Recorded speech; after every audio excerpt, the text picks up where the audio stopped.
Halo Lur, selamat datang di channel Diplo Mancing. Oke, pada video kali ini saya akan menjelaskan bagaimana caraku untuk memilih satu set alat tackle pancing, mulai dari joran, reel, dan juga benangnya. Untuk teman-teman yang belum subscribe channel ini, silahkan subscribe agar membantu channel ini bisa lebih berkembang lagi. Oke, mari kita mulai.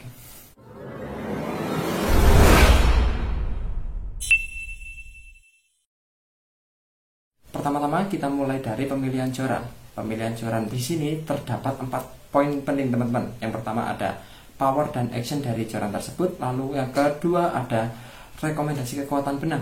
Yang ketiga ada rekomendasi sebuah lure yang bisa digunakan joran tersebut. Yang keempat ada panjangnya. Untuk penyeimbangan teman-teman lebih fokuslah kepada bagian rekomendasi kekuatan benangnya. Oke, saya menggunakan contoh joran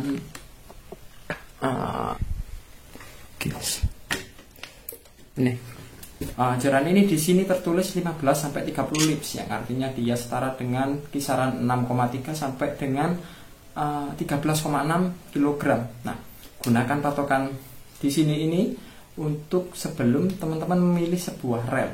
Usahakan reel yang akan teman-teman pilih ini tidak memiliki drag yang lebih besar dari spesifikasi joran ini, teman-teman. Jadi carilah reel yang memiliki kekuatan antara itu tadi. Lalu setelah teman-teman udah menemukan reel apa yang akan dipakai dan memiliki drag yang kurang tidak lebih besar dari bagian joran, pastikan reel tersebut bisa masuk kepada bagian reel seat, karena di sini saya menemukan sebuah reel yang tidak bisa masuk ke dalam bagian reel seat pada joran ini. Ini joran Seimar Monster. Dia tidak cocok pada Daido Daimos yang ukuran 6000. Dia nggak bisa masuk ke sini, teman-teman. Bentar. Ini dia saya coba ya, pakai Daido Daimos 6000. Dia nggak masuk seperti ini, teman-teman. Nah, pada bagian kakinya ini dia terlalu tebal dan terlalu panjang, kayak gini. Dia nggak bisa masuk. Oke, jadi usahakan reel yang akan teman pakai bisa masuk pada bagian reel seat ini. Tetapi untuk kombo saya menggunakan ini Maguro Navara ukuran 6000 dan dia bisa masuk pada bagian reel seatnya. Ini, teman-teman. Bentar. Nah, udah bisa masuk. Nah, lalu setelah dipastikan reel ini bisa masuk kepada bagian reel seat ini, cari titik tengahnya itu di mana, teman-teman. Titik seimbangnya itu sebelah mana? Usahakan titik seimbangnya itu berada pada bagian Eva yang ada di depan ini, agar kita tidak memegangnya bisa jomplang ke belakang maupun ke depan. Seperti ini caranya, teman-teman.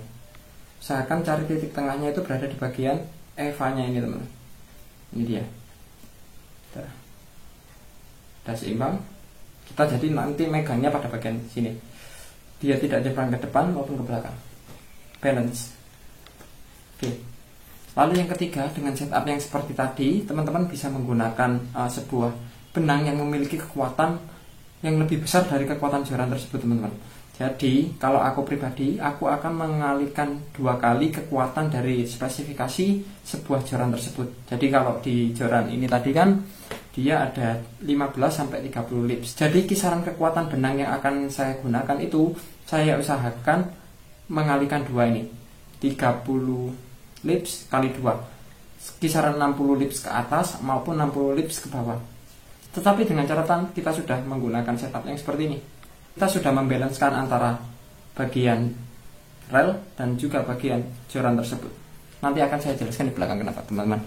Jadi saya akan menggunakan sebuah benang yang memiliki kekuatan 2 kali lebih dari spesifikasi joran. Di sini dia ada PE03, tetapi kekuatannya itu sampai dengan 68 lips dan diameternya cukup kecil, 0,28 mm ya.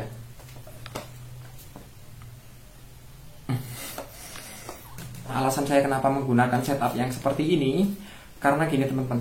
Misalnya kasus pada joran ini, pada joran ini kan dia maksimalnya itu ada 30 lips, yang artinya joran tersebut bisa tahan mengangkat beban itu sampai dengan 30 lips. Misalkan nih kita lagi fight dengan ikan. Jika beban yang ditimbulkan ikan itu tidak lebih besar dari 30 lips, maka masih akan terhandle oleh bagian joran. Lalu ketika joran tersebut tidak bisa menghandle, jatuhnya dia akan kepada bagian track sebuah rel. So, jadi kalau kita udah mencocokkan sebuah rel ini tracknya sama dengan joran, maka dia pasti akan aman. Tapi misal kalau kita menggunakan sebuah rel itu memiliki sebuah drag yang lebih besar daripada spesifikasi joran, yang terjadi adalah beban yang berlebih yang ditimbulkan oleh sebuah ikan, dia akan tetap dialirkan beban berlebih tersebut pada bagian joran. So, joran overbend, cetak, patah. Drag ini janganlah teman-teman nyalain dari manufaktur sebuah joran tersebut, kecuali joran tersebut dites dengan sebuah beban seberat 30 lips tadi, dan dia pada posisi 40-60 derajat itu bisa patah, ya itu beda cerita lagi. Oke, untuk kesimpulannya teman-teman lebih fokuslah kepada bagian rekomendasi kekuatan benangnya itu seberapa kuatnya, lalu cocokkan pada bagian rel, dan dengan setup yang seperti itu teman-teman bisa menggunakan sebuah benang yang memiliki kekuatan yang lebih dari spesifikasi joran tersebut. Kenapa saya menggunakan setup yang seperti ini?